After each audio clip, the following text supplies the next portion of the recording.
having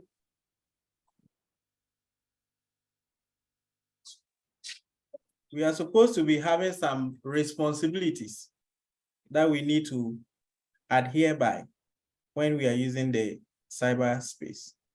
And we also work in organizations or businesses who also have responsibilities that they have to carry out to make sure that individual data or customer data is well secured and not leaked anyhow or to anybody. Then after that, we'll talk about concluding this particular subject. And if you have any questions that you've not asked so far, then you can bring them up for discussion. So let's move on to the first slide. That is talking about the introduction to digital privacy. Digital privacy refers to the protection of personal information. And if we talk of personal information, we are talking about information that make you unique. That makes you unique from the person you are sitting close to or the person that you relate with, okay? And the right to control how this information, this unique identity of you or of yours is collected, used, and what? Shared in the digital world. That is basically on the internet for others to have an idea of. In an era of increased data breaches and privacy concerns, understanding and implementing best practices for digital privacy is crucial for both consumers and businesses. You might think your date of birth is not important or it's not necessary, it's not as secret as you can preserve it. But then when somebody gets your date of birth, they are able to generate a lot of information out of that. And also your name, your full name. That is your official name you use on your documents, not your nickname or any other name that you have. So your focus here is, how do I give out my data? I go onto a website, they're asking me to do a registration, okay? I give them all my details. But before I do this registration, the first thing I should ask myself is, are they going to keep it secure? This information I'm going to give out, will I end up finding out that these mobile money fraudsters have gotten hold of it and they are pestering me every day? These are the concerns that you should raise when you are registering for anything, whether written or on hard copy or online, okay? And we are going to talk about some of the best practices that you are going to be looking out when you are doing some of these things. Importance of digital privacy. This is to protect personal information from what? Unauthorized access, identity theft, and fraud. Okay, and I'm sure a number of us have fallen victim to this or have been approached by these fraudsters or mobile money fraudsters concerning this very issue. They call you and they, first of all, mention your name. Then you are like, how do they get my name? Okay, but it's research shows that these guys are having relation with most of the mobile money vendors that exist on the streets. So it's always advisable you pick one point of withdrawing and depositing your money. Don't go around just withdrawing from any corner. Use just one spot so that if there is an issue, you can trace and know that this spot is where my information was given out from. But if you go to maybe Ashama, you go and withdraw from there. You go to La Paz, go and withdraw. So when there's an issue, you will not be able to know where exactly this issue is coming from. And these people actually give out your information. When you go to do a withdrawal, you have all your details with them, your phone number. When they get a lot of information about you. Okay. We also need digital privacy to build trust and foster what? customer loyalty for the businesses that we work in. For a customer to come into your premises and be willing to give out his or her details, then that means the customer trusts that you would what? Be able to, you will be capable of keeping it safe and not littering it about. Preserve individual rights and promotes a safe online environment. When you are on your social media platform, or when you go online to watch TikTok videos and the rest, you are participating in the online environment. And there are a lot of things that come up on your screen that you have no idea or you mistakenly clicked on, that unknowingly you are giving access to a third party. You go on Facebook, there are a lot of ads that fly on your screen. You go on a certain website, you see a lot of ads. Most of the times, these Betway ads, soccer bet ads, so many of them. You might not intentionally click on them, but then they will open other tabs behind that you might think that, oh, this guy, let me just click and he goes away, and that's all. But then it gives information, unless of course you are not the target of what they are looking for. If you are the target, then the information you give will be enough for them to take control of whatever they want. So knowing your responsibilities and your rights in the digital space will enable you be safe or stay safe out of these people's traps or tricks. Okay. So best practices for consumers. So we are going to tackle for consumers first, and you and I participating in this webinar are consumers of the digital space. Okay. The first thing that you should make sure you take note of is the what? Password you are going to use on your social media accounts or any website you create an account with. We have been hammering, or we have been educated to use strong passwords, but a lot of us always feel reluctant doing it because we can easily forget. I can say that most of us have read this over and over again. Use unique, complex passwords for each online account, but we are reluctant to do it.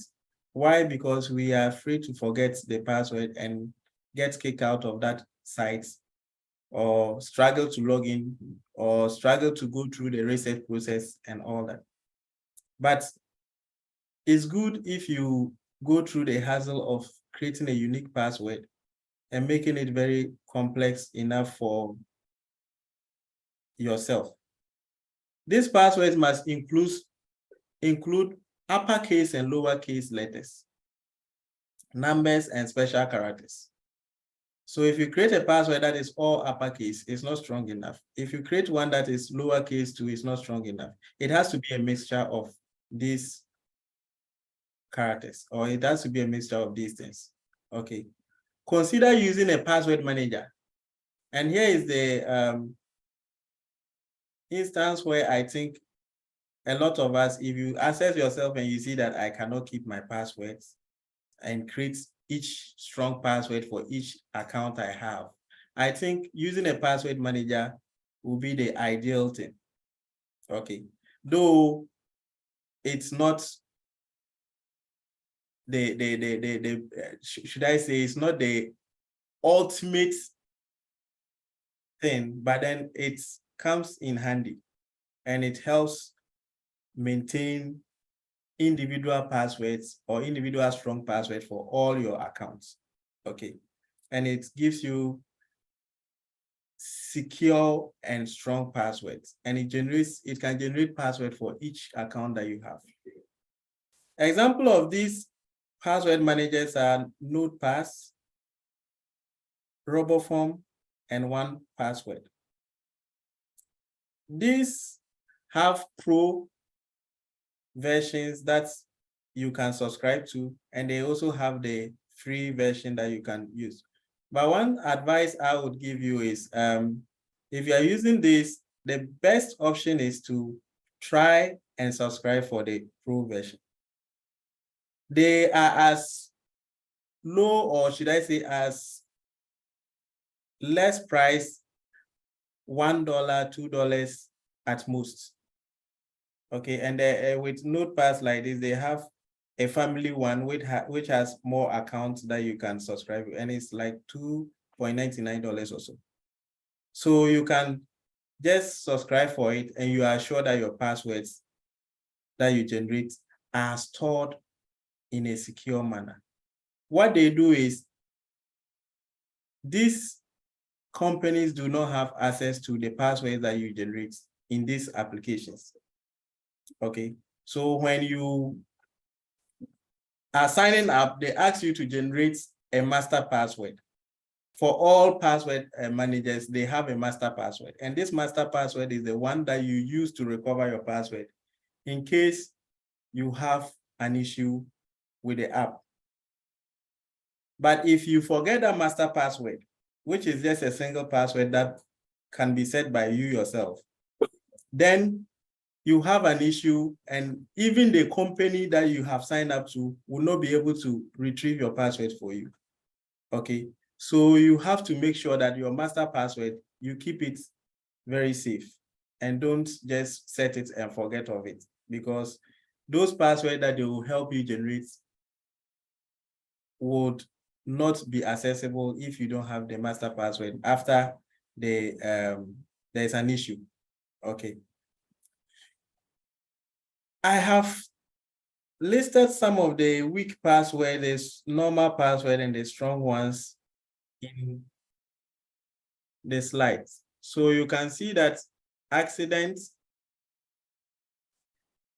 spelling it with all the in the correct form makes it weak. Okay, but then you can actually add or modify it with caps and lower cases in the mix. And you also have one that you can use caps, lower cases, and a number in the mix. Okay, or you can use a character like a dot or hash sign or whatever you want.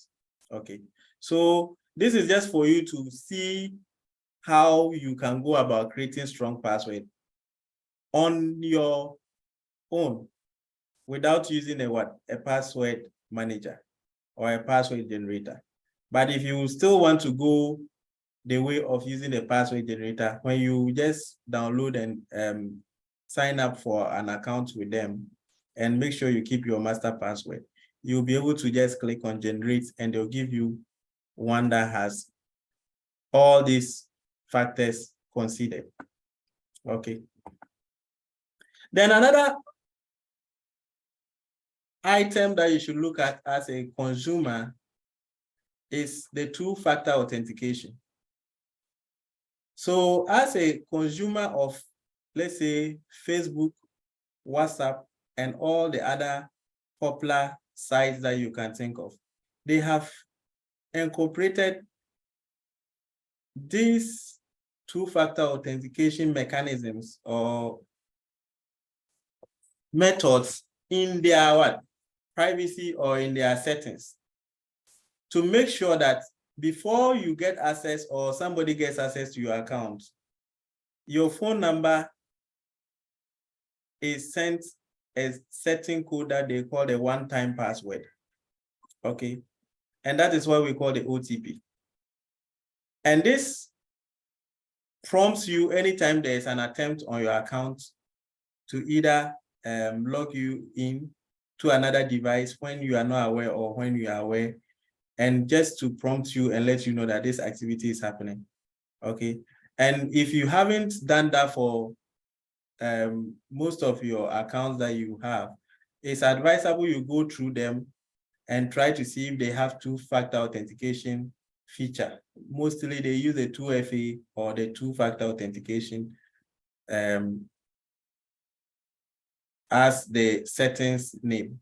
Okay, Make sure you enable it anytime you see it available in any site that you visit. Utilize methods like SMS codes. That means they will send you an SMS to your phone number. Authenticator apps. That means in the application, like Gmail has, if you try to log in, it will send you a notice and it will ask you whether to allow or deny, yes or no. If you don't recognize the activity, you can click on no. If you recognize, you click on yes to allow you in. Then biometric verification, where you can use your fingerprint or facial identity to sign into the application. Okay, so always check out for the two-factor authentication in any application that you try to visit or sign up for. Then we have privacy settings, which has to be what? Regularly reviewed and update the privacy settings on social media platforms. So anytime you sign up for an account, let's say you sign up for a Gmail account or a Facebook or WhatsApp account, it comes with the default privacy settings, some of which are not beneficial or of which are not, does not apply to you. Okay, so you have to go in there, make sure you turn them off. Or if you need them, you turn them on. But don't just accept the default configuration or the default settings that comes with the app. Because most of the times, developers are always interested in taking a lot of information that is not needed. Okay, because they always want to enable location on most of these apps so that they can track the activity of the app within the location where you are. And you might not know what they will be using it for, or they might end up selling it to a third party, which can cause a security breach to you. Limit the amount of personal information you share on these platforms. A lot of people nowadays share almost everything on their social media platforms, which most of the times they say is motivational, it motivates others and all those things. But then you should ask yourself, is it worth it? Because at the end of the day, I'm able to recognize where you are located at what points in time. If I need to do something to you, I will be able to locate you very easy. So it is advised for you to always make sure that be minimalistic when it comes to your participation on social media, except of course, let's say you are running a promo or you are running a business online and you need to gather more customers and all those things. By your personal life, make sure you, because that information you share online is like gold to the digital environment, because they need that particular personal information to do whatever they want. Okay, so always make sure that when you are sharing personal information like your name, where you come from, schools you attend, and all those things, based on those information, somebody can look at you and decide. Okay.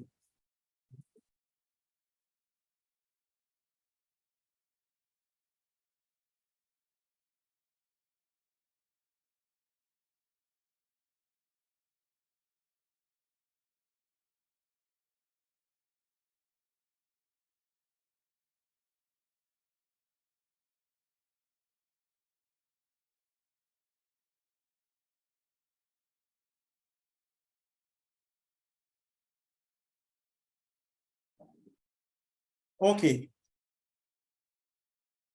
So as I was saying, sorry for the little break. I'm back now, and let's continue with what we were doing. So limit the information you put on social media platforms, okay? And don't overexpose your digital currency, which is your personal information, to the digital environment, okay? Secure Wi-Fi connections are things that you're looking out to connect to. Do not try to always look out for the free and open Wi-Fis, because it's dangerous. Sometimes hackers can intentionally set up those things to be able to track your activities online or capture certain informations about your transactions or about your activities online. So with a free and open Wi-Fi, for instance, it's possible for you to, or for the hacker or for the person who intentionally turned it on purpose, to use it to check if you are doing banking transactions or if you are sending a corporate mail that concerns very important information. And they can modify that information, or they can intercept that information, modify it, and retransmit on your behalf. And so far as it's still the same thing you sent, though the content has changed, the recipient will feel it's you that is sending it.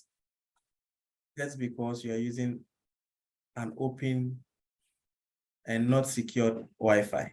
So always make sure that don't be looking out for the open Wi-Fis, except it's intentionally, like we have in-house Kofi Annan, we have the EcoBand, which is publicly known, and Kofi Annan is aware of it. So if there is an issue, we can trace to where that particular connection is coming from.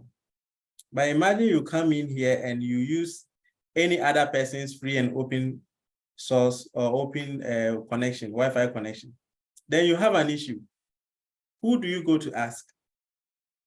You can't ask anybody, because we are not aware of such a connection. Okay. Use VPN when necessary or when available. That is, if you are connecting to a public Wi-Fi and you are not sure of who it belongs to. Most of the times, you find out that Samsung has now incorporated a VPN into some of its phones.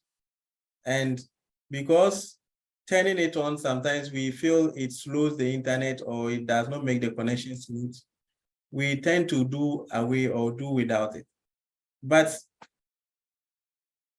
it's sometimes save you the threat of somebody stealing or tapping into your information.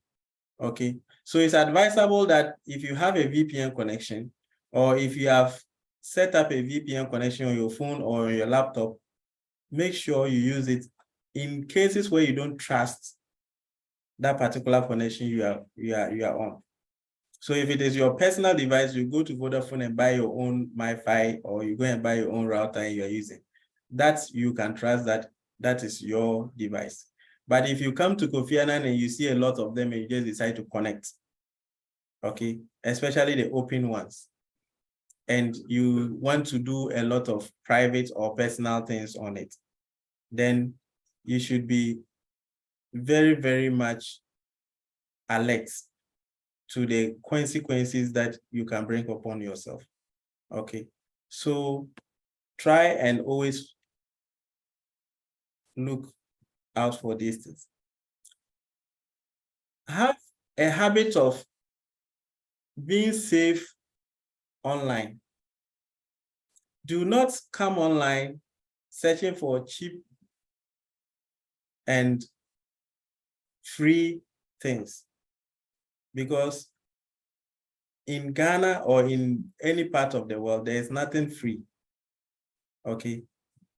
You come on, you see them giving you giveaways and all those things. Facebook especially has a lot of ads on the marketplace where you go and you find out that the price of a phone is far, far less than what you know. But you are lured to believe it because you think the person has a way of bypassing all the high prices and getting you a cheaper deal. And a pure example is, I met somebody who was telling me he came across one of these ads on Facebook. He wanted to buy a bicycle for the son. So what happened is he contacted the number. The number said, oh, I'll send you the bicycle. All that you need to pay for is what? The transportation. So he was using VIP. So, and he said he was looking at somewhere Koforidua. So you pay for the transportation. Then when it gets here and you like it, then you pay the actual price of the item. He gave all his ID card details and stuff. So this person actually said, okay. Now, what happens is he said the item, like transporting the bicycle from Koforidua to Accra, is going to cost 80 cedis. He wanted to buy 2. So once he stayed in all, that's when he got alerted that, how can I pay 80 cedis for a bicycle? Even the transportation cost of an individual from Koforidua to Accra is how much? So some of these things, you come across them and unknowingly you fall victims to them. But you should be alert, you should be aware. The normal system is, you don't have to always look out for free or things that are too sweet to hear. Go through the normal system, get the good price for the item.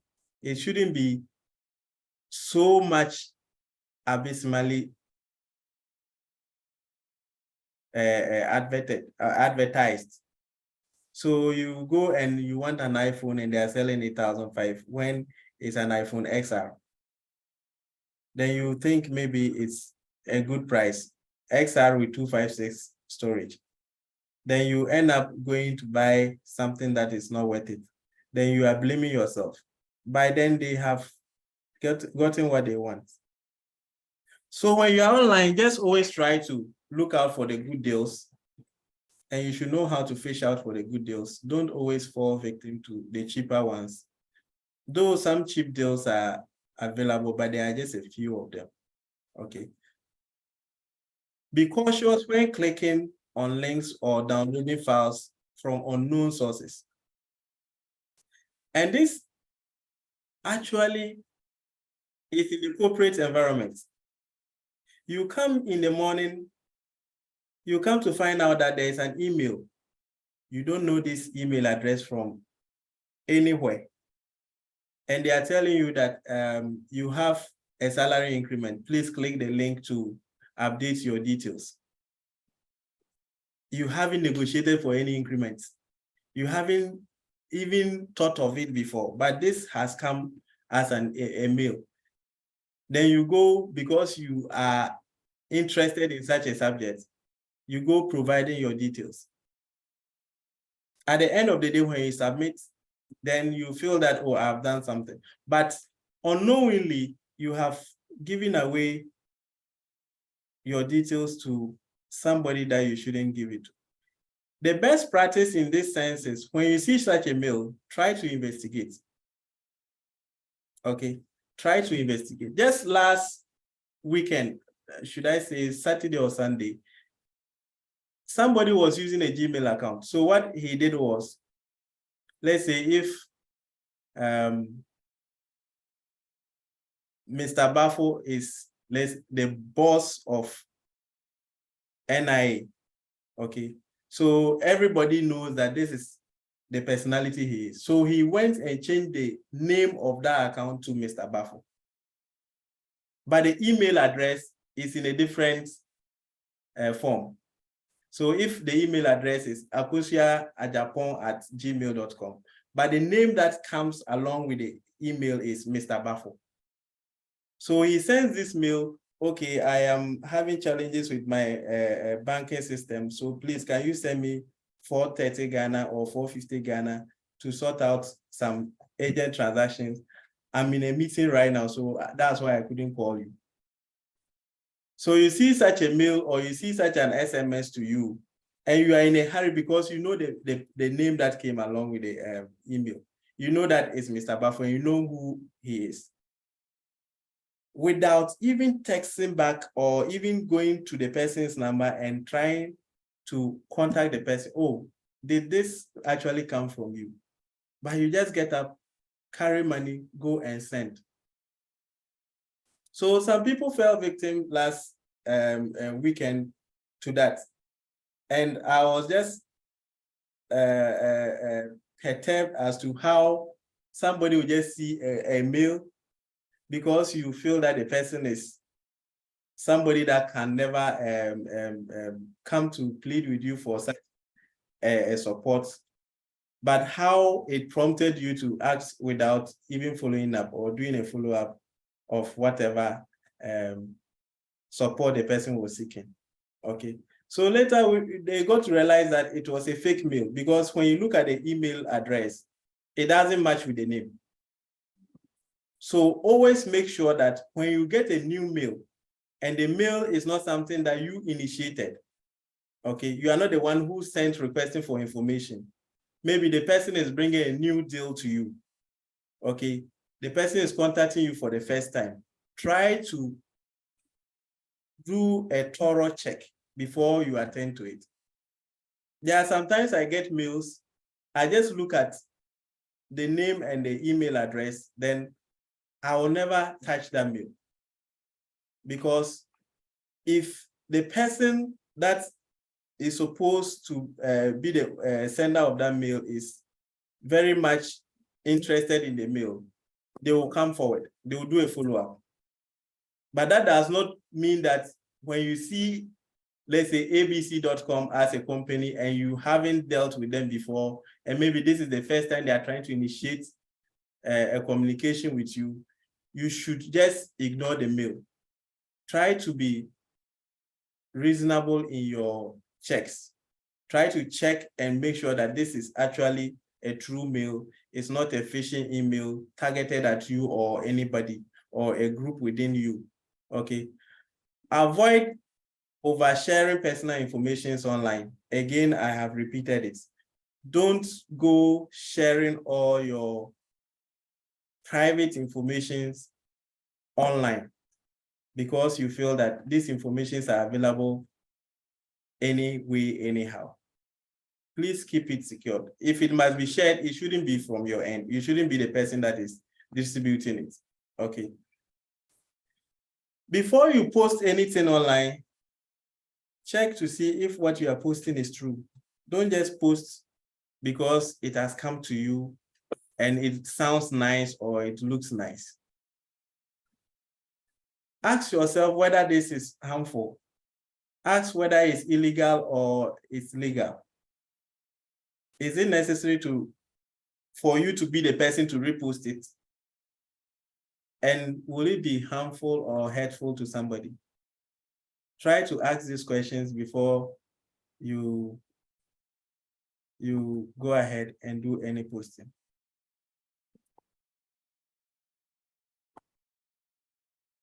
I can see some hands up before we go to the best practices. I can see some hands up.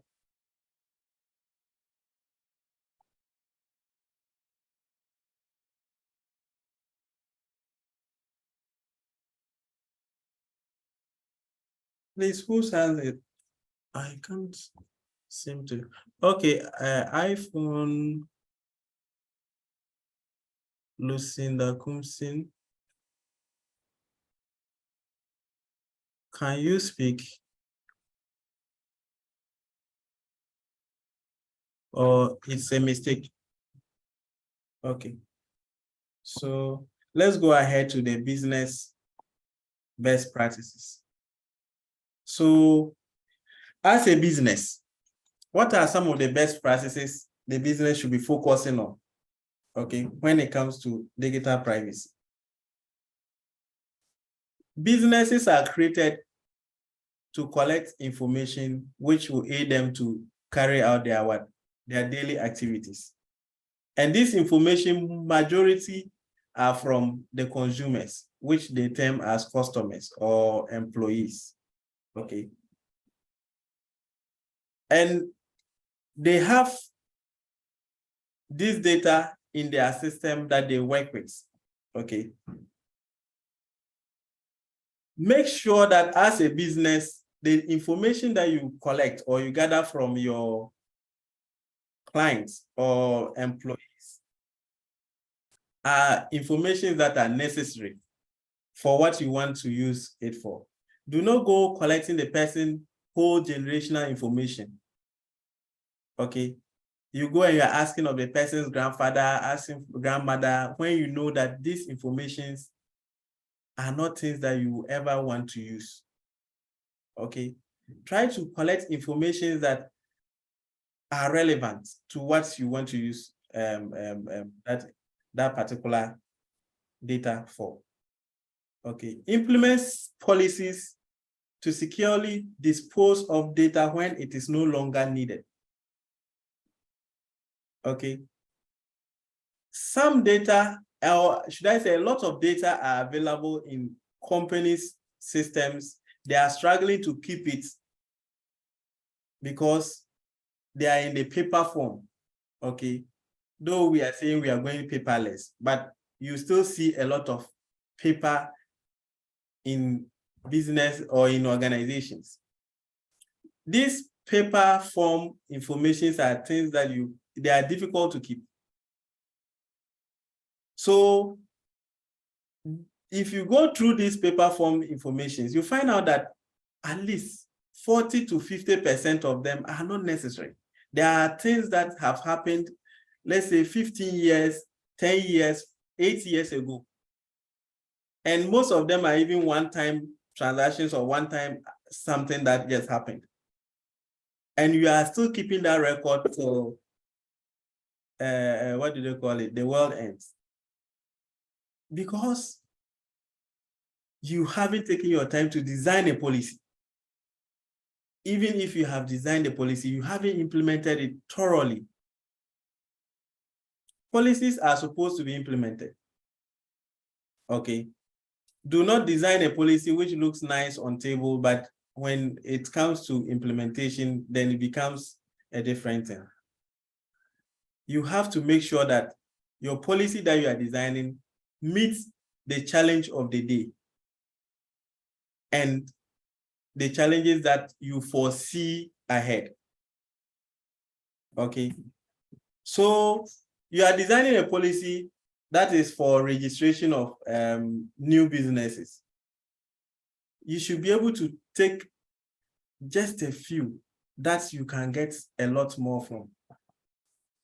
There is no business that if you go into, they don't have a registration document. When you're able to take only their registration ID, when you get to the Registrar General's department, you'll be able to get a whole lot of it. You don't need to come to let them come during their registration, repeat those informations again for you to be comfortable or for you to be okay with their registration. So companies should be minimal, okay, in the data that they collect, and they should also have a policy.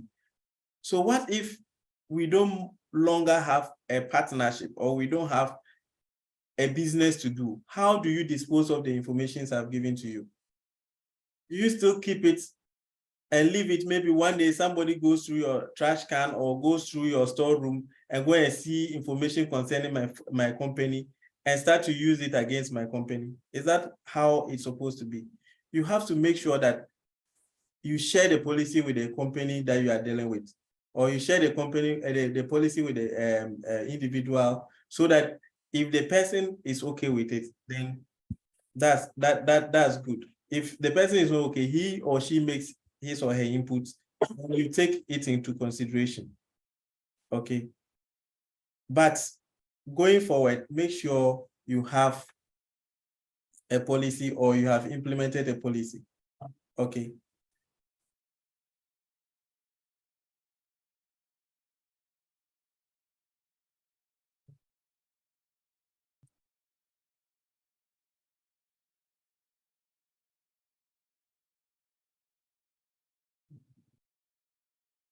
Okay. So another item or another thing you should, as a company, consider is transparent privacy policies. You are signing up on an app and they do not give you the EULA, that's the end user license agreement.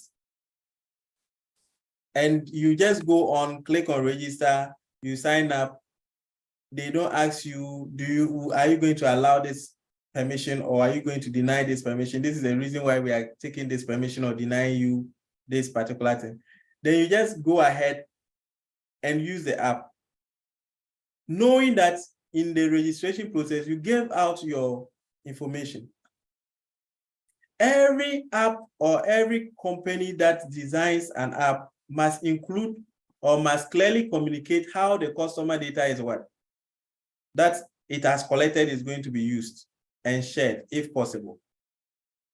So if they don't tell you, okay, your data that I've taken, I'm taking it for this purpose, A, B, C, D, and they just take it, then you walk away. And tomorrow they go to the market, the digital market, and go and sell it. You never ask whether they were going to do that to it, with your data or they were not.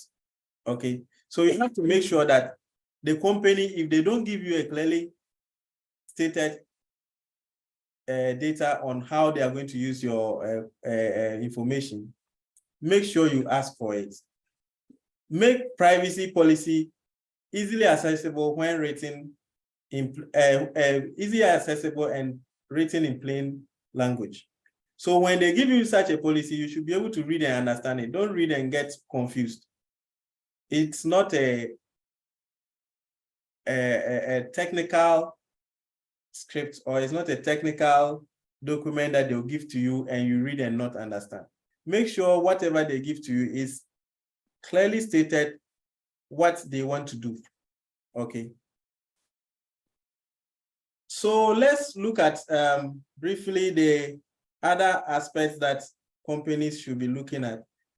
Companies should be able to train their employees on some of the best practices, okay, and how they can safeguard customer data that or database that they take or customer information that they take, okay.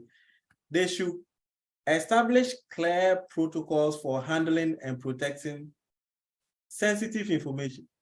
So these are the trainings that every company should be taking their employees through, so that these employees, they are the people that come into first contact with the data that they take. Okay, but if you don't train them, they don't know how to take this data serious, or they don't know how to secure this data that they come into contact with. Okay, regular security audits should be conducted. Okay, make sure periodically you assess the security measures and protocols that you have implemented. Identify and address vulnerabilities in these systems and networks. Okay, so periodically try to question some of the security measures that you have kept in place and make sure they are living up to standard. Don't just implement them and go to sleep thinking that they are working. Okay. Every company should be able to apply the data protection laws in wherever it is located. These laws are done or were created to guide the company as to how it should use the data that it comes into contact with and how it should be able to process this data and guide the users that it has taken this data from according to the rules or the laws that governs that data it has collected. Okay, so you shouldn't just get up, establish a company and start taking data when you haven't even signed up or you don't even know anything concerning the data protection laws of wherever that company is stated. Every country or every region has their data laws that they operate with. So make sure the company is in line with that and don't misuse people's data. Okay. So in conclusion, digital privacy is a shared responsibility of both consumers and businesses. Okay. So everybody hands on deck on this. Okay. By adopting these best practices, individuals can protect their personal information, while businesses can build trust with customers and maintain compliance with privacy regulations. Together, we can create a safer and more secure digital ecosystem. Okay, so don't see the responsibility of digital privacy to be for only consumers. The company also have a role to play. And the company's rules has to do with what? Regulations, employee trainings, and making sure that it is minimal in taking data of consumers or customers. Don't go and take data that is not needed for whatever process you want to use it for. Okay. So this is the end of the presentation for digital privacy that is focused on the user and the consumer, the user and the business. That is the consumer and the business. So we have two people in play here. You, the consumer, and the business that works with that data that you have. Okay. Can you please raise your hand if you have any question concerning this particular subject?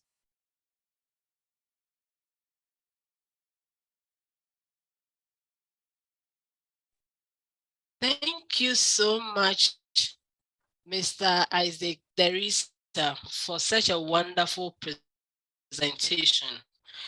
We are now opening the floor for questions. If you have a question, kindly raise your hand.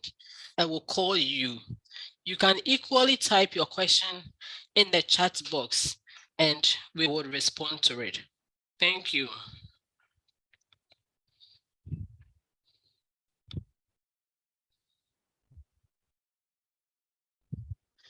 Okay.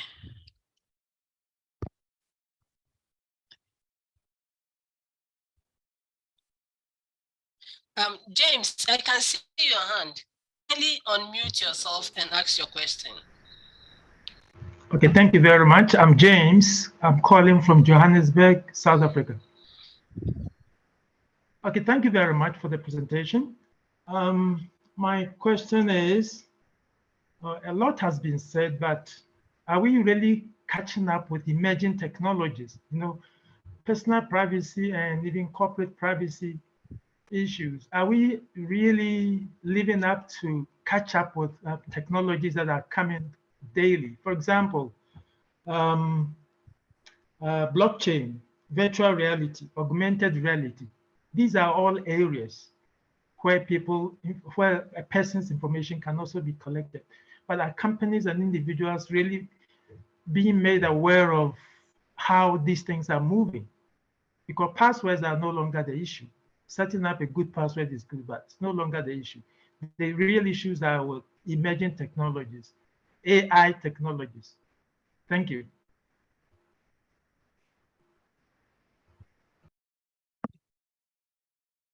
Okay. James, thank you very much for your input. But with emerging technologies, it's becoming an issue right now, but what we need to have in mind is these technologies, if you look at the percentage of consumers, okay, against the, should I say, the legacy technologies that we use these days, a lot more consumers are on the legacy side, i.e. the old technologies against that of the emerging technologies. The emerging technologies we have, which is the, should I say, the future of technology, we have a lot of people or organizations trying so hard from this side of the world, that's Africa, to catch up with the technologies in there. But focusing on this particular training, we are looking at the consumer in the African setting and what they use or how they communicate or how they interact with their everyday applications or social media content that they come across. Okay, but emerging technologies is a big thing that organizations are still learning or are still trying to catch up with. Okay, and they use technical people like you and I to try to implement these technologies for the benefit of the consumers that they envisage. Okay, thank you so much for bringing in that particular point.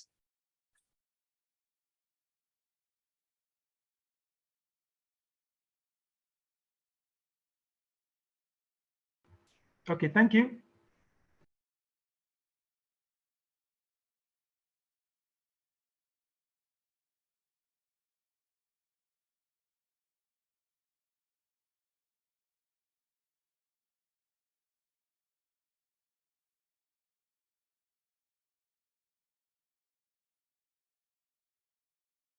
Okay, so there's a question in the chat. It says, how can I ask my former employer to delete my data from their system? Is it necessary to do that? Yes, it's very necessary. And I know in every organization, when there is a job opportunity or when you are being picked as an employee, there is an onboarding process or onboarding procedure that they take you through. Okay, and when you are exiting, there's always an exiting process, okay, which the HR people have different terms for it. But then these informations are generated for you or your details are kept onto their system through this process, okay? Same applies to when you are exiting, they have to make sure they clean their system off with that has all your details. Example is, let's say you do a two-factor authentication for their email service, okay? When you are going off their system, your phone number that you gave for the two-factor authentication, they have to make sure they take it off. And if you don't take it off, it will happen that even though you are not in the company, they still send you the OTP PIN codes or the PIN numbers, okay? Which is not the best practice when it comes to, what do they call it? Data policies. And that is why if you implement your data policy thoroughly, it should state that when the person is exiting, make sure you take A, B, C, D data of the person off our system. So in the exit procedure or the exit process, they make sure that they follow that chart or that checklist to take everything off. So if they haven't, please contact them. Contact them to alert them so that they do it for you. If not, if your number is still on their system, if something happens, if there is a data breach, they can use your phone number as the person that aided or assisted in that particular data breach. So it's very important you take it off from there. All right, thank you. There's another question. It says, what would you say about those of us who use one particular password for a number of emails? It's a bad habit. So that is why you are encouraged to use a password manager to help you. Most people, when you contact them and ask them why they are using same password for all their accounts, they tell you for easy reference, okay? But then a password manager will actually be the person that will be keeping, or the item that will be keeping your password for you. And it will remember it all the time when you try to log into any of those accounts. So please try and get one of the password manager and keep your password secured and very strong. Don't keep the habit of repeating the same password. It might happen that one day somebody gets access to one and have control of all the other accounts. So please try to desist from it. It's not good. Thank you.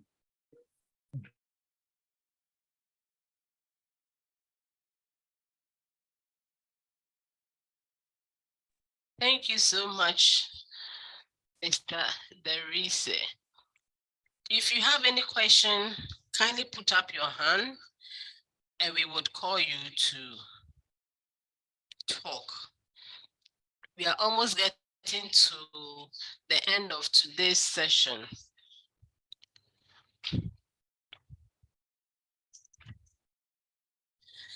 There's a question here also relating to organizations and data management. Someone is asking, in a situation where I go to the organization and no policy is shown to me, can I still insist that once I'm off their employee list, my details should be taken off the company's data? Yes. You should make it as part of your exit process. Okay. Make sure that whatever information that they have about you. Okay. For email, some companies will say maybe when you leave, they will want to access your old mails, and maybe if there were some transactions you were having with external clients, they can still trace and all those things. But for your phone number, it's not a good practice to even have a company whereby you are using your personal phone number for work-related issues or work-related contacts. When you go and let's say you have 200 clients, knowing your personal contact, that means you go with that number of clients. So it's always advisable to have business SIMs or business numbers, so that when you are leaving, you can leave that SIM card to whoever comes or to the organization. Then they decide to give it out to whoever comes to succeed you. Okay. But if in this case you have your personal line, okay, with the organization, you have to go and encourage or prompt them to take it off. You should not take it lightly at all, because now our numbers are registered with our Ghana card details. So since they still have that, if something happened, they can track you using your Ghana card. And you cannot say you are not the one who did it, because your number states that your details are correct, or your details on your Ghana card are same as what they have. So then you'll be suffering for somebody who you never even get to meet. Okay. So please always make sure that your contact details are very secured with you, or don't leave it out there for people to be using anyhow they want. All right. Thank you so much, Mr. Derise. We also have the hand up, that is Juta. Juta, you could hear me unmute and speak. Okay, thank you very much, Madam, for the opportunity. Even though I joined late due to rains here, but I still enjoyed the session. I want to ask a question relating to email addresses. Most often than not, we receive fake or prank emails asking us to engage in business deals and whatever. I don't know, are there some technical ways to detect which email is authentic from the other? Thank you. Okay, Jutta, thank you for the question. So usually, the best practice when such a mail drops in your inbox, most mail servers or email servers that are configured are supposed to flag these emails as spam. But because these people are so smart, they know that if I send it in this form, it will go as spam into the person's spam box. They try to tweak the mail for it to be able to drop into your inbox. And most of us come to understand that all unwanted mails go to the spam and only the wanted ones are in inbox. But that's from today, you should have a second thought on, because they know that if it goes to spam, you never get to open spam to see whether you have a mail there or not.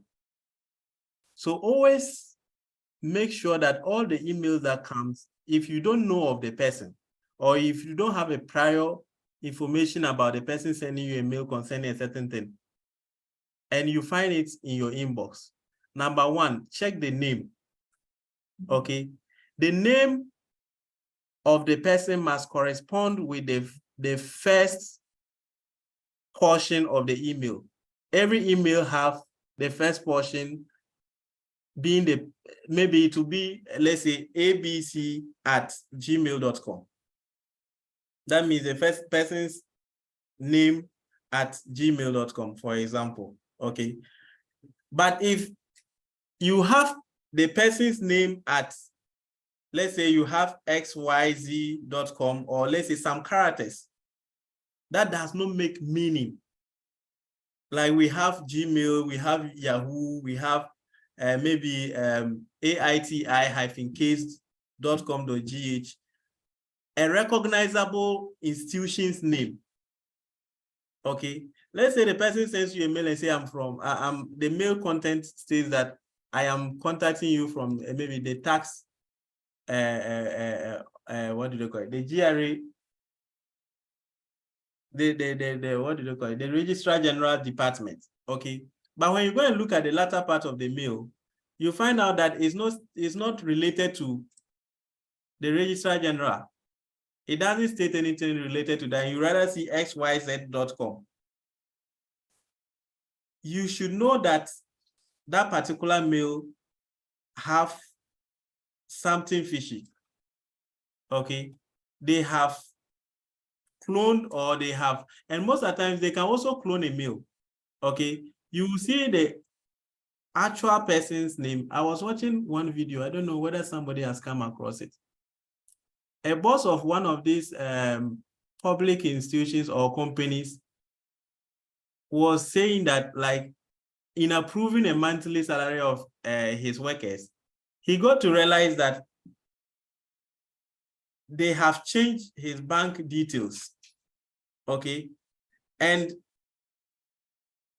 luckily on his part, he was able to see that they have put a different bank details for him, or a different bank for him, and he asked, how did you change the original bank details that I gave you? And the accountant, or the chief of accountant, was like, but you sent us a mail some days back that you have changed your bank details to this. So if he wasn't vigilant enough to look through, they would have paid that month's his salary into that new account. But when he went and checked, they have mimicked his actual email address. Okay.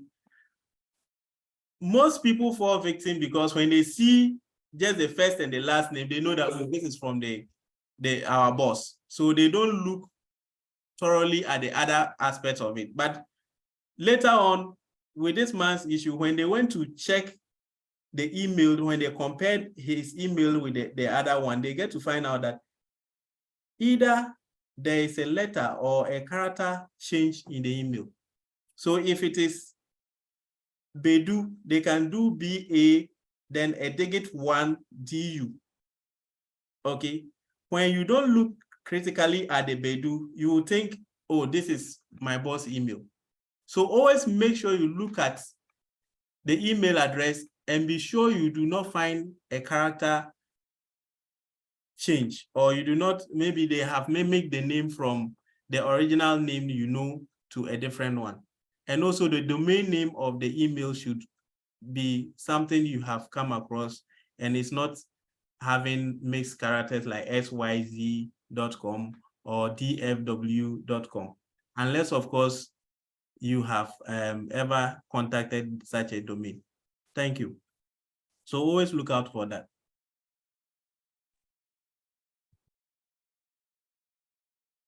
Thank you so much, sir. There was a question on two-factor authentication. Someone is asking, how can you ensure you have activated your two-factor authentication? And are you going to be asked a personal question to authenticate that? This is probably going to be our last question. Okay, so with two-factor authentication, most of the methods or the popular method that is available is using the mobile app or using the OTP or the biometric recognition. Okay. And these ones do not go about asking you when did you meet your spouse, where did you attend your first school, and all those things. It just asks of your phone number. If it is the SMS, it asks of your phone number, then it sends a text code to your phone number so that you would enter it into the app to indicate that, yes, this phone number belongs to me. And if you are doing that of the app, you have to have the app on your phone closer by, so that when they ask you, oh, we've sent this particular mail to your phone, tap on the digit that is 69 or 79. Then you look on your phone, they give you a series of numbers. You tap on the specific one that they have sent on your phone. Okay, that corresponds with what is on the screen. If it is a facial recognition, you take either a thumbprint or a facial, what do they call it? If it's the biometric, you take a thumbprint or a facial recognition first time, so that anytime you are accessing the app, they will ask you whether you want to use the facial recognition, or when they are ambiguous about who is trying to access the app, they will ask for a secondary confirmation. That is either using the SMS, the biometric, or the mobile app. Okay, so they don't usually ask of personal information. They only take these three details. Okay. All right. Thank you so much, Mr. Derise, for such a wonderful presentation. And the participants, we are also grateful for your input. Once again, this event is brought to you by the Ghana India Kofi Annan Center of Excellence in ICT. We are grateful for the management for such an opportunity to interact with the general public. As mentioned, some of the best practices for organizations is that the data collected should be relevant. We should also look at policies that will guide us in our data collection. We also realize that employees or our staff are key when it comes to security. So regular training for them is equally important. And as individuals, we should use unique and complex passwords. We should also activate our two-factor authentication. And we should also remember that we have to think before we post. And whoever collects our data, we have the right to ask what this data is going to be used for. Once again, thank you all for joining us on today's webinar, and we'll come to you once again next month. Kindly share the ideas and knowledge we have gained with others. And we are grateful that next time you would bring others on board and together we would share and learn more. My name once again is Sarata Omane, the moderator for today's session. Thank you and have a good evening.